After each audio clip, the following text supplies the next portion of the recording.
Welcome to the High Press, and the first news is with Arsenal, who look as though they are signing their first major signing of this transfer window. The race has been on for Declan Rice, and since West Ham won the Europa Conference League trophy this week, it seems like Arsenal are now in pole position to sign the fantastic midfielder. What a signing that would be for Arsenal. Sources close to Sullivan says that deal's going to be done very quickly. Also, another target for Arsenal in the midfield is Gundogan, who again, another trophy winner this week, managed to pick up the Champions League. And Arsenal favourite Per Mertesacker seems to believe that Gundogan would also be on the way to Arsenal's midfield. I've heard different reports, though, with Barcelona being mooted to be about to hand him a 3-year contract, so we'll just have to wait and see on that one. Staying with Man City, congratulations on the Champions League final win. Not the greatest game you'll ever see, but certainly got the job done, and what a treble that is for them. No major ins or outs for Man City just yet, other than Gundogan is looking at signing a new contract. This one's been put in front of him, but my personal opinion is I think from all the rumours and the strong rumours that he will go to either Arsenal or Barcelona. He was spotted after the final wandering around the pitch alone, away from his teammates, kind of saluting the fans as though it was a kind of final goodbye for him. On another transfer note, but fairly key, relating to potential transfers going forward, is Kevin De Bruyne is likely to miss the start of the season with a hamstring problem. De Bruyne has been carrying this injury for a little while now, and it seems that his snapped hamstring will have to be dealt with and may miss the start of the new season. Moving on to Manchester United, no ins or outs just yet, but be prepared. There's lots and lots of rumours, and I'll take you through them all now. So the latest one is Sancho looks as though he is a major target for Tottenham Hotspur, with figures being mooted at £50 million. And Sancho has split the opinion of the United fans, but has missed a lot of season through poor form or injury. But at only 23, could this be a good signing for the new Tottenham Revolution? Manchester United might want to cash in on him, because I know they've got other targets in the pipeline that they want to then challenge for the title. One of those targets, according to the Sun newspaper, is Jordan Pickford. That's a new one for me. Whether that's to put pressure on De Gea to sign his contract or not, but the contract that De Gea's been proposed apparently is a smaller contract on less money. So whether it's being used as a sort of sign it or go, we've got another goalkeeper lined up, or whether they're actually serious about Jordan Pickford, I'm not sure. But I'll keep you updated with that news. As reported last week on this channel, McTominay is another out potentially, with Everton and Newcastle both interested in the midfielder's services. And in defence, Harry Maguire, this is a sticky one. He doesn't want to leave. The club obviously want him to leave.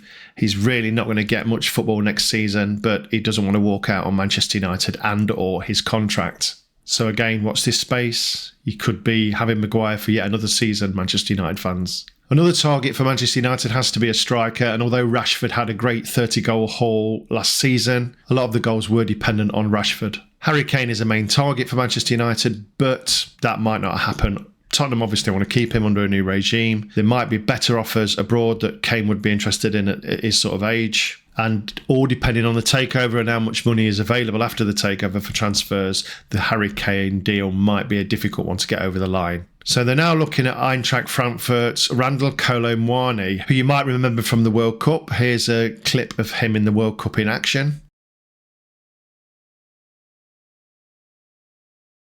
But Muani is also on the list for PSG as a potential signing. Now, he's played 32 Bundesliga games with 15 goals and 11 assists. He is a striker, he is fast, he is pacey, he's fairly strong, but he is not selfish. He is an assist machine. He scored 2 goals or so in the Champions League this year, and he is currently a French international. Moving on to Liverpool, and of course we've had movement in this week from McAllister, who was, in my opinion, a snip at 35 million as a 24-year-old World Cup winner. But there are more options needed in the midfield and striker spaces, with Firmino, Naby Keita, Oxlade-Chamberlain and James Milner leaving the club at the end of their contract. On their target list is young midfielder Romeo Lavia from Southampton, who I absolutely love.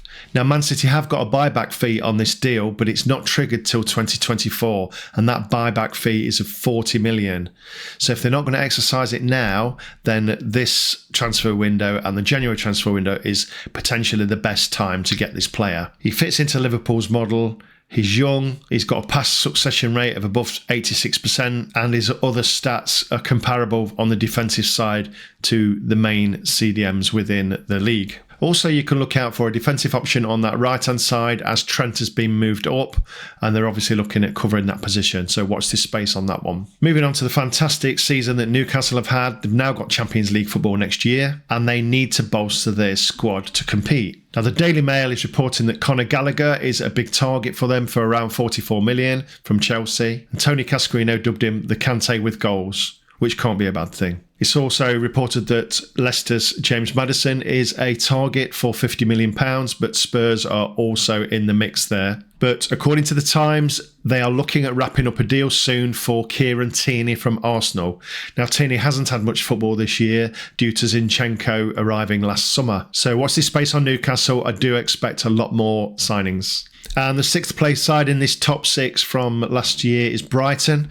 Now, Brighton might struggle, in my opinion, this year. They've signed João Pedro from Watford already for an undisclosed fee. McAllister is gone. They've obviously got some teams sniffing around some of their other top stars that they've developed. And they're showing no interest in signing any big players currently, only players that they know that will fit in their model of growing and selling potentially. One of those players is Cesare Casadei, a Chelsea under-21 prospect, touted as a wonder kid. Played on loan at Reading this year with 15 games and 1 goal from the midfield. But he's also an under-20 international for Italy, where he's bagged a lot of goals in from midfield. They're also showing interest in Bart Verbruggen, a goalkeeper from Anderlecht who's only 20, and the fee there is looking to be around 15 million euros. Other than that, it's all quiet here, and I could see them drop out the top 6 over the next season if they don't keep hold of their players.